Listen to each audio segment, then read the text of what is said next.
Hey, Holly. Hey, Karen. Hi. Hi. Happy 10th anniversary to Investigates. Thanks. Thank you very much. Yeah, it's been great to be here. It's I realized almost 2.5 years. Yeah. So I'm no longer considered the new producer. So yeah. So you finally got a little bit of age on you. People are they're not calling you the old producer, I hope. No, not quite. But they're also not like, how's your new job? So now it's almost at that point where you're just established, that's right? it. You're settled in. This is your job. So yeah, it's been an amazing 2.5 years. Like, yeah. Well, let's talk a little bit about, for people who don't know, because producer can mean, actually, it doesn't even matter if you're like in the industry or not in the industry. Producer means something different when you go to like every different shop. Like it means something different at CBC or CTV or here. So explain what you do as a producer on the show. So I really see my role as I remove obstacles. So I work with a team of journalists, and everybody comes to journalism with different strengths and different needs. And so my job as a producer is to morph myself in my role to meet the needs of that reporter. When I first came to Investigates, it was because I wanted to really hone some leadership skills. And Paul Barnsley has been very generous with allowing me to do that. So producer means different things, you're right, depending on what shop you're at. Generally, it's a person who is in the field, watching all the technical aspects, so everything from camera to mics to wind noise to people's hair being out of place. Watching. Oh, good. You can fix me up. Yeah, so I can fix you up after. You just, I'll be like, yeah. Okay, cool. You know, my family jokes that I'm a producer at home too. So for family photos, I'll be like, okay, you here, you there. Nope, sit down. You know, like you're sort of crafting the scene of an interview or of a shoot. That's what an in-the-field producer does. So I get to do that with my job. I've been in the field with a number of reporters. But also a producer can be a vision.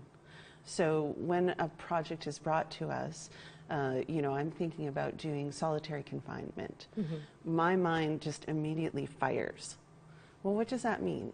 And who did that before? And what other work is out there? And how can we contribute? And let's make this a conversation. So I do a lot of story development with the reporters as well. I keep the schedule running on time. So we're in an extremely fast-paced schedule, which very few people probably are aware of. We have about 2 months or 9 weeks to turn around a show. It's an incredible short time. It doesn't seem like it is in the daily news context, but it's a full half hour of television. So I do that. I keep the schedule running on time. I make sure that people have editors. I make sure they have plane tickets. I make sure they have money to go in the field. And more than anything, I see myself as a person who removes obstacles. How can you do your job and make this like the most fabulous show that we can? So that's sort of how I see it. So this is where you've ended up at this point in your career, but it's not where you started. You started out in art and design. Yeah. What did young Holly want to be? Well, I was voted like most likely to be an art star. Oh, really? Yeah. I was at the Nova Scotia College of Art and Design. And it's funny because when I was 18, I had a pretty major scholarship to go to University of Toronto, and I was going to pursue law. But instead, I went on a sort of a 3-day junket road trip with an artist boyfriend to Vancouver and fell in love with performance art. So we started busking, doing performances. No way! Yeah. I did not know this. I did not know that this is where we were going. So what did you do when you were busking? Were you like juggling or singing? Or I did a lot of like interpretive dancing. Oh, really? Yeah, and he would sing he had a banjo, and we had no money, so we had like a little cardboard sheet set out to try to raise enough money for, you know, for eating and living in Vancouver. It was a lot easier to live there back then. So I've always had in my life this real, I think of it as an incredible balance between hard intellectual reasoning and totally wacko creative impulses. Yeah. So when I was at Nova Scotia College of Art and Design, I actually majored in media arts and art administration. So, you know, I knew that I was never going to make a living as an artist. So I thought, well, if I have the art administration, then at least I've got a backup, right? Yeah, right, right. So, yeah, so I did a lot of performance art. I did a lot of installation art. I came back to Winnipeg and I was planning to just continue doing that. And I had a scholarship to do my master's in fine art at Art Institute of Chicago. And I came back to Winnipeg and fell in love and got pregnant and went, oh, well, babies don't eat art. I guess we got to do something. It's unfortunate they don't eat art. Babies don't eat art. And ended up staying here. Yeah. So, you know, the funny thing is that I am a journalist, but that's a title that I've earned over the last 16 years. But it's not a title that I went to school for. Well, we were talking about this a bit before the show. Most people do fall into journalism. It's the freaks like me that get in their heads and go, I think I'll be a journalist. But even when I was going to school, I only took journalism because I had a high school teacher who said, you've got to go to university. And I was like, no, I think I just want to be a bartender. And he's like, no, go to university. Look, take journalism. And so he just said it. And so I thought, okay, I will. And then while I was there, I, you know, kind of got to like it. So what was your path in? You were sitting there saying, oh, babies don't eat art. So clearly I can get very wealthy as a journalist. Rich. Yeah. You get rich quick scheme. Yeah, no. Scheme, yeah. My path was actually really interesting, and I'm really grateful because I was working in the film industry. So the film industry, working as an art department coordinator. And the film industry is incredibly demanding, sometimes 16-hour days. And so in 2006, I got really sick. I was diagnosed with lung cancer, and I could no longer do the hours of film. So I was the sole breadwinner in my family at the time, and it was a really devastating. What a lot of pressure. What a lot of pressure to have on you. Yeah, it was a pretty devastating diagnosis, and I realized I couldn't work in film anymore. So Andy Blick, who was an amazing CBC director, got my name from a friend of mine who knew I was looking, and I became a researcher for him on Doc Zone projects. CBC had a documentary. Yeah, they used to play that, I think, at night, and they it wasn't their own documentaries. It would be like Canadian documentaries, and usually it had a taste for the unusual on it. Yeah, like they'd have independent production companies could produce these docs for CBC. Yeah, and some of them were docs like you'd expect, and some of them were very artsy. It was just like buttons falling in front of the camera and rainbows and it was a really cool show and a really cool time at CBC when they were really supporting long form. So I met Andy, who was just an incredible mentor for me. And he's really the person who said, you know, you have a knack for this. You have an insatiable curiosity. You're respectful with your subject matter. So we did a lot of really interesting work together. And then he introduced me to Cecil Rosner, who was the head of investigative at CBC. Yeah, we can talk a bit about Cecil, because he's not a name, like he's not like a Peter Mansbridge or something where a lot of people outside the industry would know him. But for people inside the industry, everybody knows him. He's considered sort of a genius of the investigative journalism form. So that's quite a connection for you to have. Oh, and I didn't even know it, right? I mean, I actually didn't know how lucky I was at the time. But he took me on as a researcher on the I-team at CBC. And not easy to get onto the I-team. No. You must have jumped ahead of a lot of people who were like queuing up for a position there. Yeah. I mean, he saw something in you, you know? Yeah, and he, you know, I think it was probably I'm an insatiable learner, right? So I always say that I got a master's in journalism working with him. So I worked on the I team for 7 years. He's a genius. I mean, he literally wrote the book on investigative journalism in Canada. There's a book that he wrote that I now give to every intern who comes through our doors as a goodbye gift, as I give them this book. And I'm like, if you're serious about working in this way, this is where we start.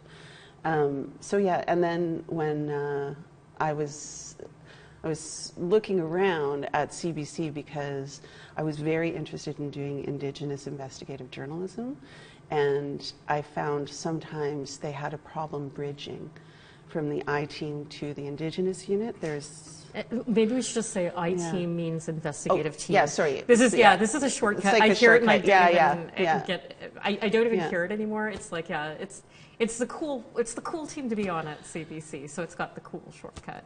Yeah. So the Indigenous connection. So that's I guess the other I team.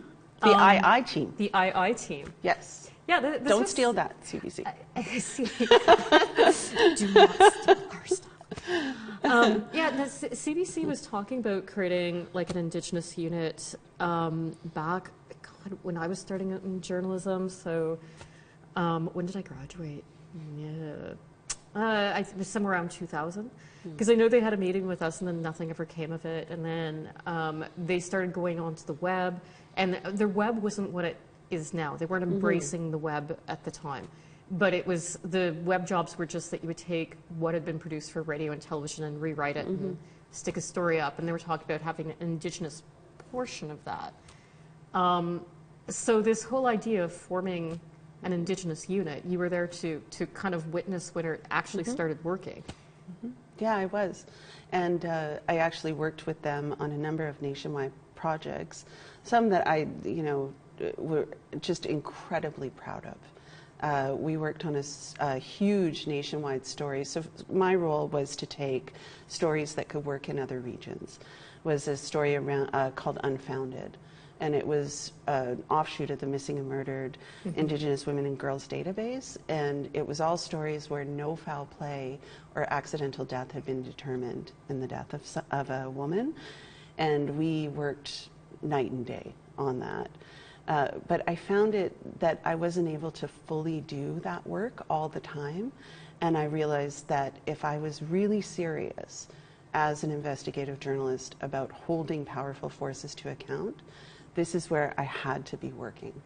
I actually felt a bit of a call. And then as the time worked out, I was feeling that call, and the job for Investigates came up. And I thought, well, this is not an accident. Yeah. You know? Well, and we can say that in this time, your lung cancer went into remission. It's cured. It's gone. I only have so your one health lung, became better. Yeah.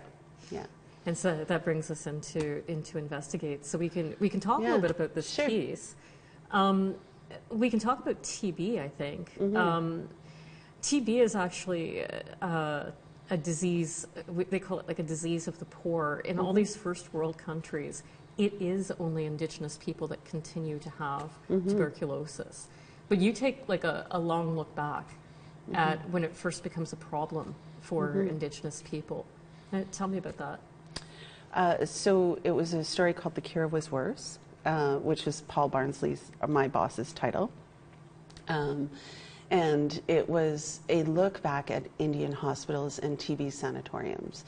So the way the story came to me was through Kathleen Martins, who is a reporter now with the National News Desk. And she said, I'm moving to the web, but this is one of the stories that's on my desk. And I took one look at it and I went, of course, I'm going to do this story.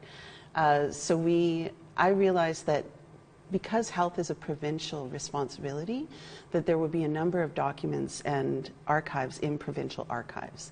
So I thought, well, what if I built in a trip to the archives with every single shoot that I go on?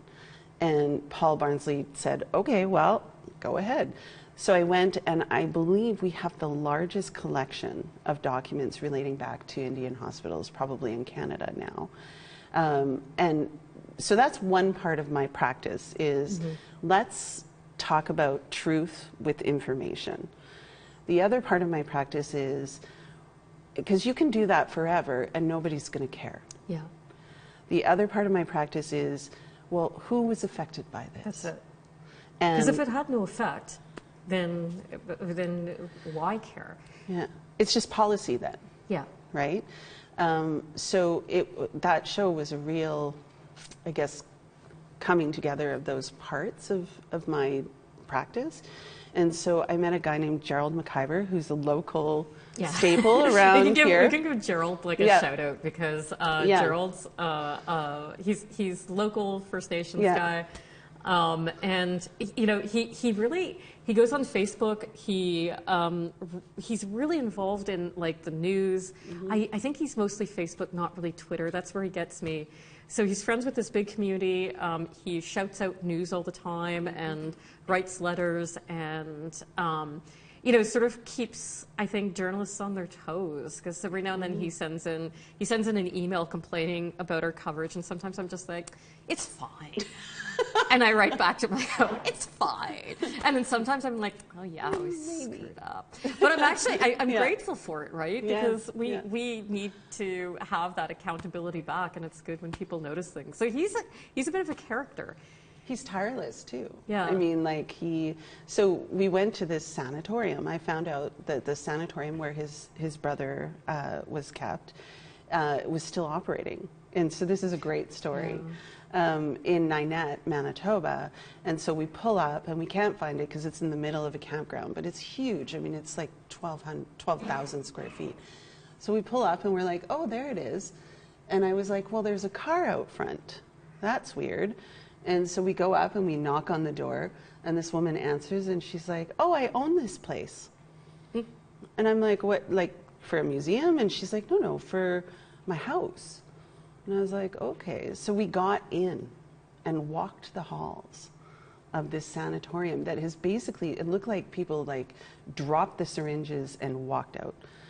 Like it's just totally intact. So that was the beginning of the piece. And then I went to Hamilton and I went to Edmonton and it was just a shocking, like just shockingly dark, you know, medical experimentation, isolation, loss of language, all the things that we know colonization does, but to a worse degree because it had to do with health and lots of kids. Yeah, right? Yeah, because the kids in the residential school were particularly vulnerable because they were packed in so tight and there was no air circulation and they were locked into dorms. And so if your TB is active, that's how it spreads. The other thing that happens is your TB can become dormant and then you don't know that you have it. And we still have people like residential school survivors and others in our community who are exposed, it's not active.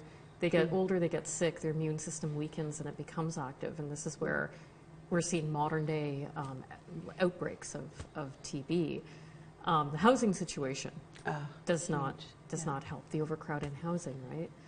But I think that the key thing, one of the key things about this piece that you did was really, the things that I didn't know is I didn't know about the experimentation where you're talking about, you know, the kid would be sitting there and they'd say, drink this, and they give these weird different colored drinks. And then everybody would just be sitting there and like taking notes. And you actually have a picture of this. It was the creepiest thing that I had ever seen.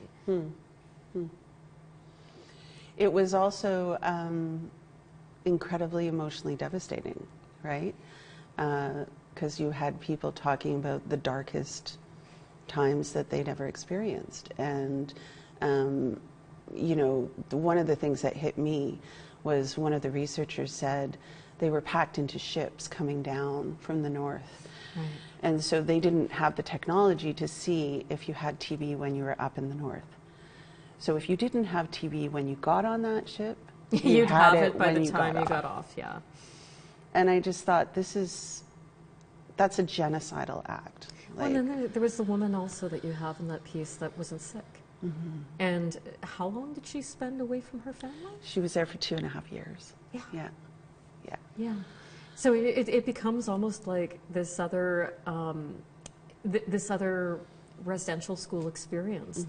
You know, sort of what I'd heard about sanatoriums is that kids would get TB in res school, They were dying, so rather than let them die, they, started to open sanatoriums because they were being criticized for it.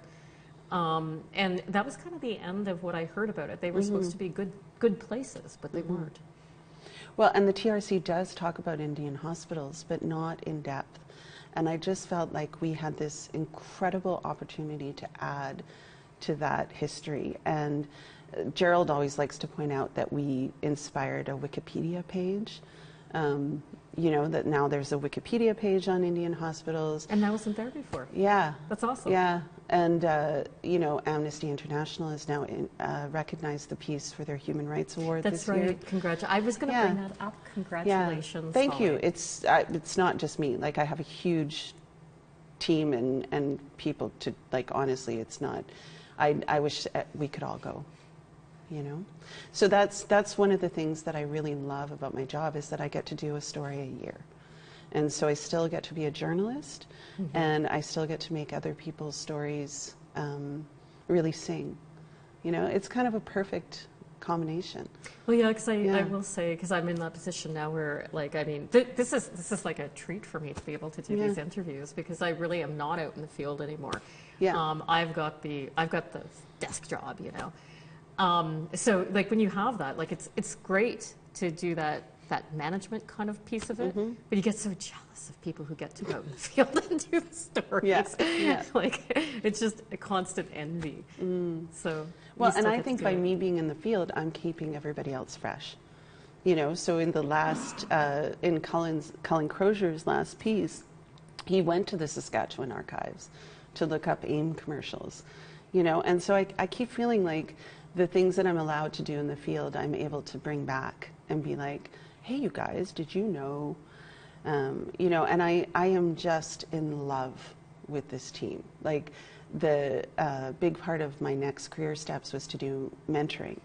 And I have found just incredible talent here. Like, well, yeah, and we take a fellow in once a year now. We started that a few years ago, that they can come in and join the Investigates team. So if anybody wants out there wants a shot at creating an Investigates piece, watch once a year that fellowship comes out. Yeah, and again, I think it's important for young Indigenous people to know that if you don't come from journalism, don't not apply. Exactly. Like, our fellow who's coming up actually came from justice, was well on her way to being a lawyer, and did a little pit stop here in the summer and went, oh my, I could do this, And this is somebody that I think has an incredible potential. So if look at journalism like sort of again, like the cool class, because the stuff that we get to do is unbelievable, And on the Indian hospitals, I mean, talk about making change. In addition to the Wikipedia page, there's now a $1.1 billion class action lawsuit that has been launched to represent survivors of the hospitals and their families. So, like, you don't get that in an art studio somewhere, like, So it's just it's an incredible thing. Yeah. But that doesn't mean that I'm not going to ask you to dance later. Oh my God, please don't. Do you know how hard it is to look back at those early videos and be like... I won't ask you to do it on TV, but I'll ask you to maybe give me a lesson. Holly, it's just ridiculous. I just want to thank you so much for being here today. Yeah, and thank you. To me. Yeah, it's been great. Thank you. I assume you're just like, we'll just